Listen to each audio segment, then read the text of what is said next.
Dicen que las brujas reales nunca mueren, que lo único que necesitan para regresar es que alguien abra su libro. Un grimorio maldito oculto entre las piedras de una casa olvidada en Comala. Otro enterrado bajo una ofrenda ancestral en los montes de Malinalco. Ambos escritos por manos femeninas, ambas malditas. Hoy escucharás 2 historias de brujas reales, pero no cualquier tipo de brujas.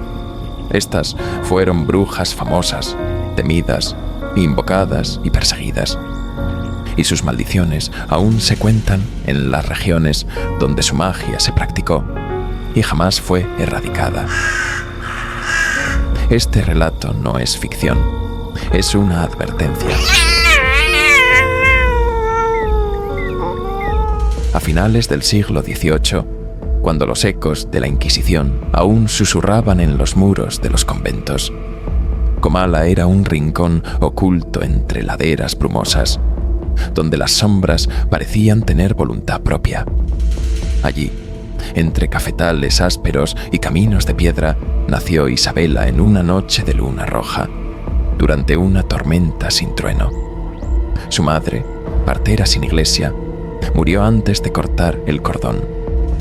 La criatura fue recogida por una mujer ciega que vivía en las afueras, una anciana conocida como la Dama del Cerro, de quien se decía que hablaba con las ánimas. Isabela creció sin fe ni padrino. Desde pequeña mostraba una inteligencia insólita y un silencio que incomodaba. A los 5 años recitaba oraciones al revés. A los 7 desapareció durante 3 días y regresó con la frente marcada por un símbolo grabado con ceniza y saliva. Nunca explicó de dónde venía, pero desde entonces supo cosas. Plantas que curaban y otras que mataban, los nombres verdaderos de los animales, plegarias susurradas por los muertos. No aprendía por imitación. Era como si recordara lo que ya sabía.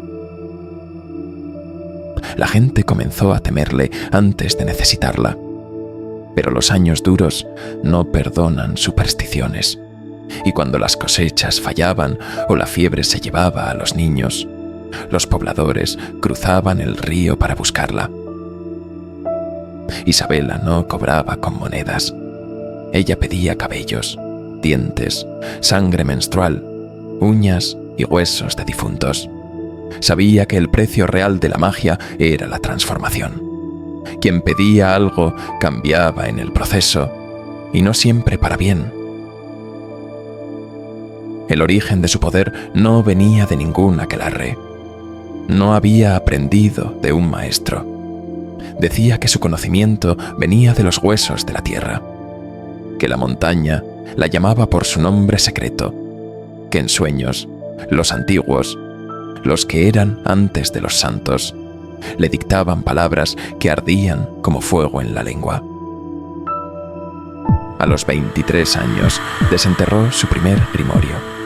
No lo escribió, lo extrajo. Decía que dormía bajo la raíz de un sabino centenario y que cada página estaba hecha de piel humana curtida por la luna. El libro se completaba solo, conforme ella alimentaba su contenido. Le llamó el umbral, y desde que lo tuvo, su poder se desató sin freno. No más curaciones, no más amarres. A partir de entonces, solo trabajos definitivos, desapariciones, invocaciones, pactos sellados con fuego y sal. A veces no bastaba un sacrificio. A veces el grimorio exigía más. Una vida por una respuesta. Un hijo a cambio de una victoria. Ella no negociaba.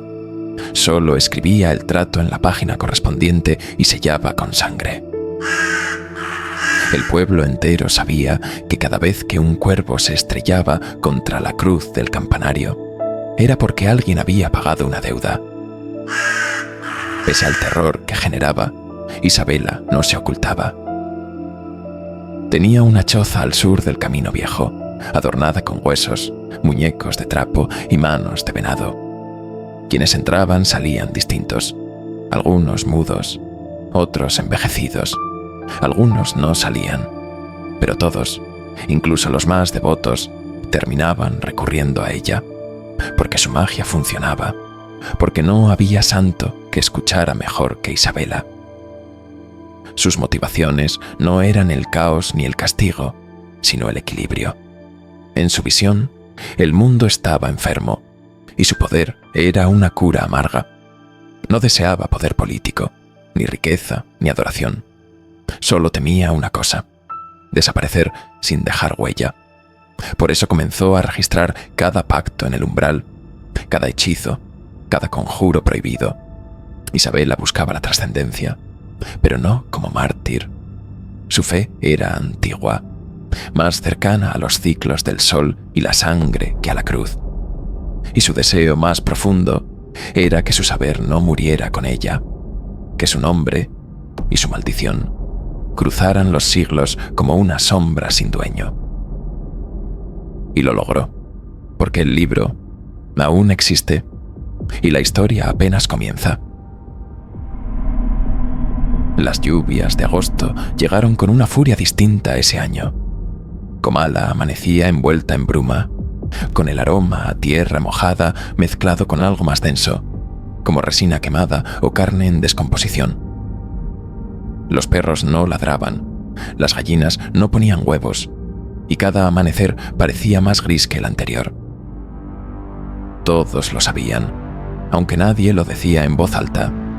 Isabela estaba haciendo algo nuevo, algo peor. Desde que completó el ritual de sangre bajo el eclipse y fundió su alma con el grimorio, Isabela había dejado de hablar con los vivos. Solo susurraba al aire o a las sombras que se movían entre las ramas, en una lengua gutural que hacía crujir los huesos de quien la escuchara.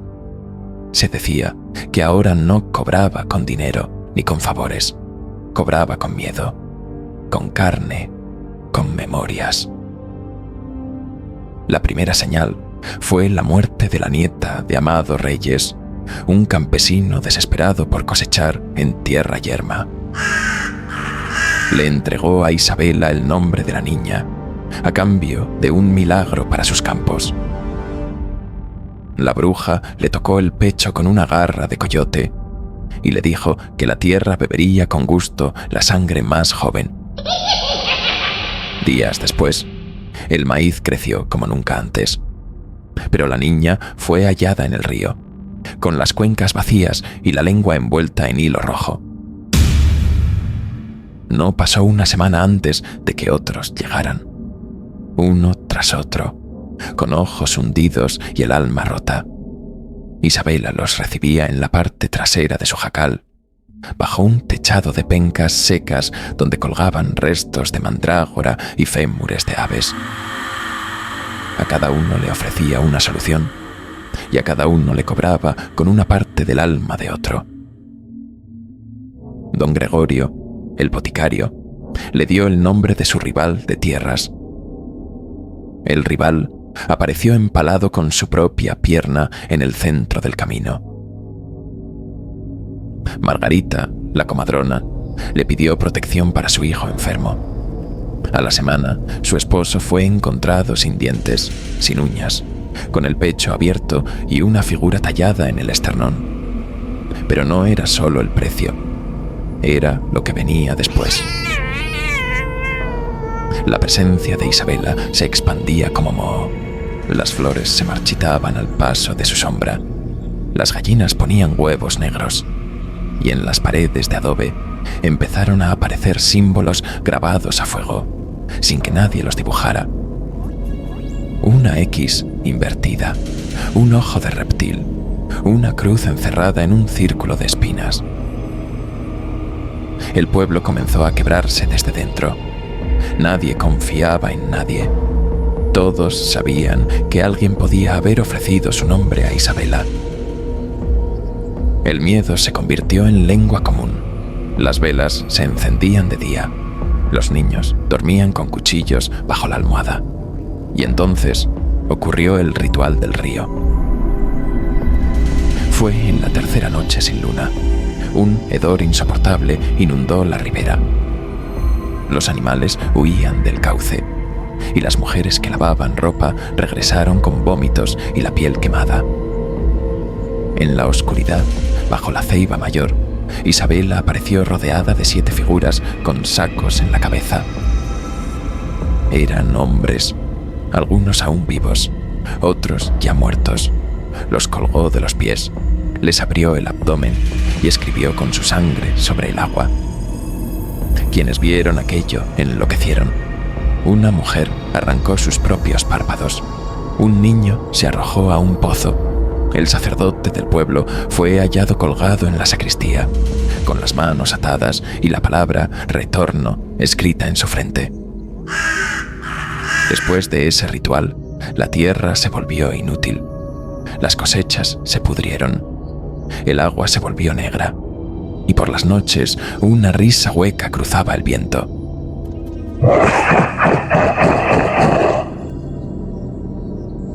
Pero no todo fue muerte.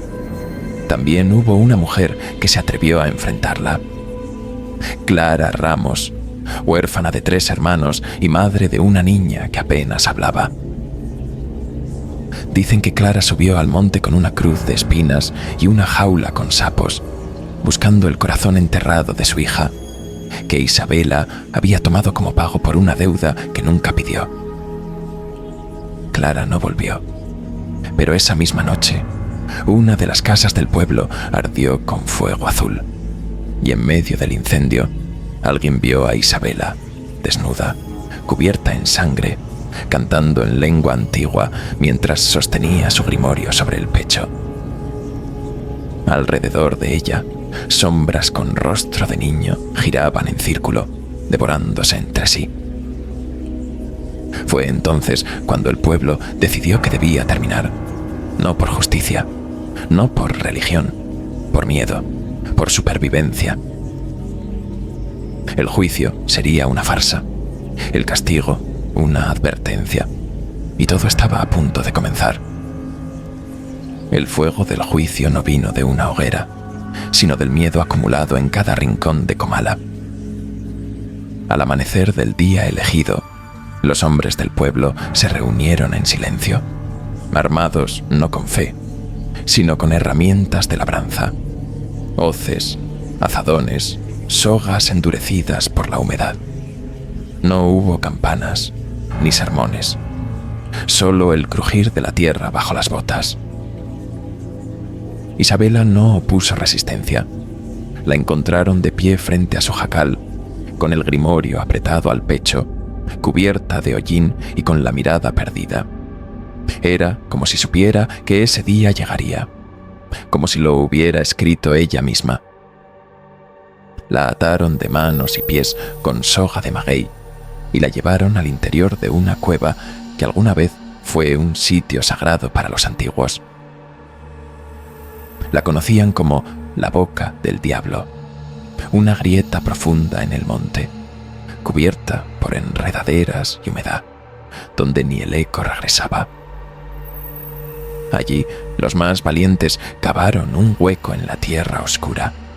Isabela observaba sin hablar, con una sonrisa mansa, como si el castigo fuera apenas una parte más del hechizo. Antes de lanzarla al fondo, uno de los hombres, Mateo, escupió sobre el grimorio que ella seguía abrazando. Y por primera vez, la bruja habló. Cada palabra que escupas, tu sangre la sellará. El grupo se estremeció, pero no se detuvo. Isabela fue arrojada viva al pozo, junto con su grimorio, una vela negra encendida y un costal con los huesos de niños sin nombre, que hallaron al excavar el piso de su jacal. Sellaron la entrada con piedras, cal viva y un círculo de sal gruesa. Encima, colocaron una cruz invertida de madera espinosa, como si con eso pudieran mantener el mal atrapado. No hubo rezos, no hubo consuelo, solo el eco sordo de la tierra cerrándose sobre el mal. Durante semanas, Comala respiró con cautela. El aire se limpió. Las gallinas volvieron a poner huevos Las niñas dejaron de llorar sin razón. Se podía dormir sin pesadillas. Pero nunca hubo paz.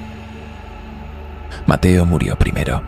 Lo encontraron ahorcado en su granero, con el rostro cubierto por una tela de lino y la palabra lector escrita en la pared con su sangre. Luego fue Margarita, la comadrona. Su cuerpo fue hallado sentado en su letrina, petrificado, con el corazón latiendo fuera del pecho y un cuerpo muerto dentro de la boca. Uno por uno, los que participaron en el entierro comenzaron a desaparecer, o a morir de formas tan horribles que ni los animales querían acercarse a los cadáveres. Comala volvió a callar. Nadie hablaba de Isabela. Nadie pronunciaba su nombre. Los niños eran advertidos. Nunca vayan al monte. Nunca bajen la vista si oyen una voz dulce en la noche. Nunca lean libros sin tapa. Con el tiempo, el nombre de Isabela se convirtió en polvo y su historia en un susurro que evitaba ser contado. Las nuevas generaciones crecieron ignorando lo que se escondía bajo la tierra, jugando cerca del monte, sin saber lo que dormía allí. Pero el mal no olvida. Comala volvió a florecer, sí, pero en ciertas madrugadas se oía el llanto de un niño donde no había ninguno. Las puertas crujían, aunque no soplara viento, y las velas a veces goteaban cera negra, sin que nadie las encendiera. La tierra cerró sus labios, pero algo en el subsuelo seguía escribiendo su historia, porque las brujas reales no buscan ser recordadas, solo necesitan no ser olvidadas. Dicen que hay destinos que se heredan y sueños que no nacen de uno mismo, sino de otros que murieron malditos.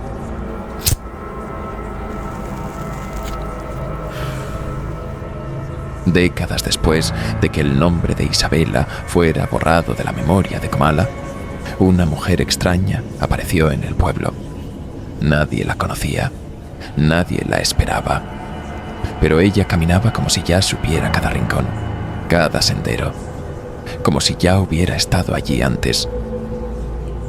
Venía desde Malinalco y decía que desde niña soñaba con una cueva en la sierra, donde la tierra olía a hueso y a cera negra. Decía que, en sus sueños, una voz femenina la llamaba por su nombre. Dijo que no podía seguir viviendo sin encontrar el origen de esas visiones. Nadie en Comala quiso hablarle del pasado, pero cuando llegó sola hasta la grieta sellada con sal y piedra, supo que era el sitio. Tocó la tierra y algo se estremeció. Aquella mujer no sabía que el mal tiene memoria y que hay libros que no necesitan abrirse para empezar a leerse. Y así comienza la historia de otra bruja, una que no heredó la maldición, sino que fue elegida para continuarla. Encontró la boca del diablo al tercer día, guiada por un cuervo que no volaba, sino que la esperaba posado siempre unos pasos más adelante. La grieta en la montaña seguía sellada con piedra, sal y una cruz invertida. Pero la mujer traía en su falda algo más antiguo, una daga hecha de hueso y un colgante con tierra de cementerio. No rezó, solo cortó su palma, dejó que su sangre empapara la sal y murmuró el nombre que jamás había dicho en voz alta: Isabela. La tierra tembló, las piedras crujieron y el sello se resquebrajó como si nunca hubiera existido. Entró sin dudarlo, descendiendo por la grieta con una vela negra y los sueños clavados en el pecho. Pasó una semana dentro de la cueva. Los del pueblo oyeron gritos, cantos, luego el silencio.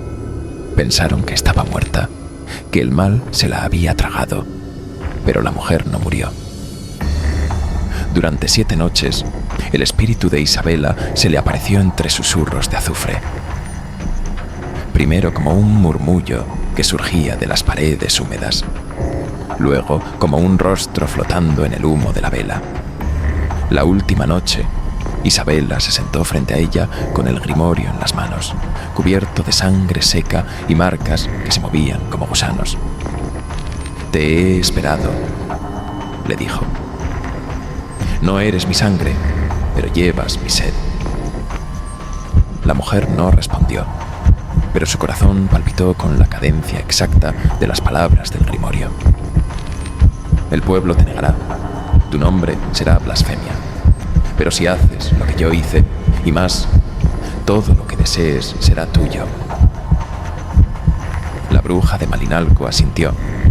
Isabela le mostró cómo usar el grimorio, cómo alimentar su poder con juramentos rotos, con lágrimas de inocentes, con partes del cuerpo que deben ser quemadas y no enterradas. Le enseñó el mapa del monte, el lenguaje de los huesos, el número de pasos entre el mundo de los vivos y el de las sombras. Y sobre todo, le enseñó a no temer el castigo, porque quienes castigan también pueden ser devorados. Cuando salió de la cueva al amanecer del 8º día, tenía la piel ceniza, los labios quebrados y una sonrisa que no era suya. Traía el grimorio envuelto en un lienzo bordado con espinas, y traía también un nuevo nombre, uno que Isabela le había susurrado al oído, pero que ella no repetiría jamás, no en voz alta. Regresó a Malinalco sin decir una sola palabra. Su madre ya había muerto. La casa estaba cubierta de polvo y murciélagos. El pueblo era como un animal dormido, esperando que alguien lo despertara con fuego. Y esa noche, mientras el viento soplaba desde los montes de Comala, la bruja encendió la primera vela. Porque las brujas reales no heredan su poder, lo recuperan. Y Malinalco estaba a punto de recordar lo que significa hacer un pacto con lo prohibido. El regreso de la bruja a Malinalco no fue anunciado con palabras, sino con silencios que se extendieron por las calles como una niebla espesa. Ya no era la joven ausente que partió sin dejar rastro. Ahora era una sombra envuelta en un rebozo negro, con una mirada que no buscaba rostros conocidos, sino deudas pendientes. La gente la veía pasar y bajaba la vista. Algunos recordaban a su madre, pero nadie se atrevía a pronunciar su nombre en voz alta. Sabían, aunque nadie les hubiera dicho nada, que algo oscuro había regresado con ella. Traía consigo el grimorio y una promesa. Durante 7 noches, en el interior de la cueva que todos conocían como la boca del diablo, la bruja había soñado con Isabela. Había sentido el calor de su respiración, la sequedad de su voz arrastrada desde la muerte. La vio emerger de entre las sombras con una corona de huesos y una lengua negra, hablándole de poder, de deuda, de destino. La sangre no se redime con el tiempo, solo con más sangre. Le susurró Isabela en el sueño, y la bruja aceptó el pacto, no con palabras, con actos. Volvió al pueblo donde había nacido sin nombre, un pueblo donde su madre había sido tratada como una bestia, como un envase desechable por un hombre al que todos llamaban Don Jacinto, dueño de tierras, casas y conciencias. Era su padre, aunque él nunca lo admitió. La bruja no buscaba reconocimiento, buscaba justicia y venganza. La primera noche encendió una vela negra y recitó del grimorio una invocación a los del otro lado del pozo. Una sombra se deslizó bajo la puerta de Don Jacinto, colóndose entre los muros, y susurró nombres que él había olvidado. Voces de mujeres, gritos de partos negados, lamentos de madres solas. Esa noche, Don Jacinto no durmió, y cuando se miró en el espejo al amanecer, su reflejo no le devolvió la mirada. La segunda noche, la bruja enterró una muñeca hecha con cera, cabellos y huesos de roedor en el árbol central del patio de don Jacinto. Al día siguiente, los cerdos se devoraron entre ellos en la pocilga y las gallinas comenzaron a picarse los ojos unas a otras. Los peones huyeron. El rancho quedó en silencio. La tercera noche, la bruja dibujó con su propia sangre un símbolo que había aprendido en los sueños. Lo hizo en la puerta de la parroquia y al amanecer los vitrales amanecieron estallados desde dentro. El cura abandonó el pueblo sin misa ni aviso. Don Jacinto, encerrado ya en su casa, comenzó a ver figuras.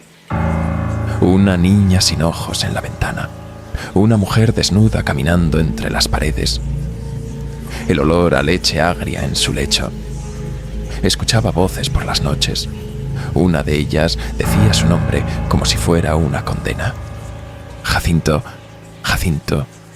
Y él se tapaba los oídos, pero las voces venían de dentro.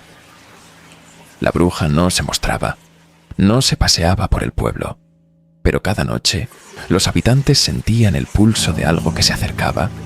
Los perros gemían, las velas se apagaban sin viento, y los sueños de todos se llenaban de niñas con la cara quemada que pedían ayuda desde pozos sin fondo. Una tarde, don Jacinto se presentó en la cantina del pueblo. Estaba demacrado, sin afeitar, con el sombrero sucio y la camisa empapada en sudor. «Díganle que venga, que se lleve lo que quiera», gritó. Pero nadie respondió. Nadie quería intervenir. Todos sabían que no se hablaba con la bruja, que cuando ella reclamaba algo, no era un pedido, era una sentencia.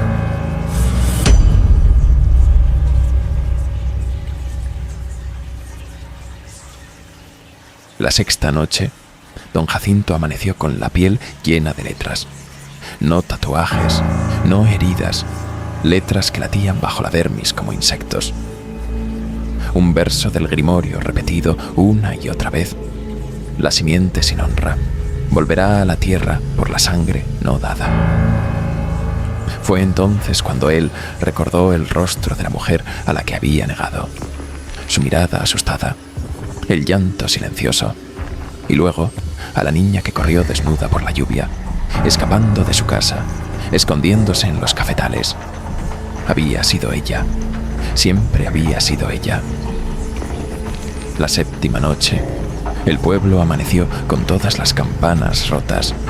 Las cruces habían sido giradas, y en el muro de la escuela, con sangre seca, alguien había escrito: «Esta tierra fue vendida por traición. Hoy se cobra con verdad». Esa noche, la bruja caminó hacia la casa de don Jacinto. No lo hizo en secreto, lo hizo a plena luz de luna, y nadie intentó detenerla. Llevaba el grimorio en una mano y en la otra un cuchillo curvo envuelto en tela negra. Don Jacinto la esperó en la mecedora. Tenía el rostro blanco, como si hubiera envejecido un siglo. Cuando la vio entrar, no gritó, solo cerró los ojos. La bruja se sentó frente a él y abrió el libro. «Vas a morir como viviste, sin fe y sin nombre», y comenzó a leer. La casa se estremeció, el techo lloró barro, los retratos se torcieron solos, y la mecedora comenzó a crujir como si un bosque entero gimiera en sus entrañas. Don Jacinto gritó una sola vez, luego su boca se llenó de tierra. Y de su pecho salió un alarido como si algo hubiera escapado de su alma, por fin. La bruja no acabó con él y le lanzó una maldición. Quedaría por siempre en la hacienda, solo, pudriéndose en el olvido, hasta que la muerte llegara a reclamar la deuda por el rechazo.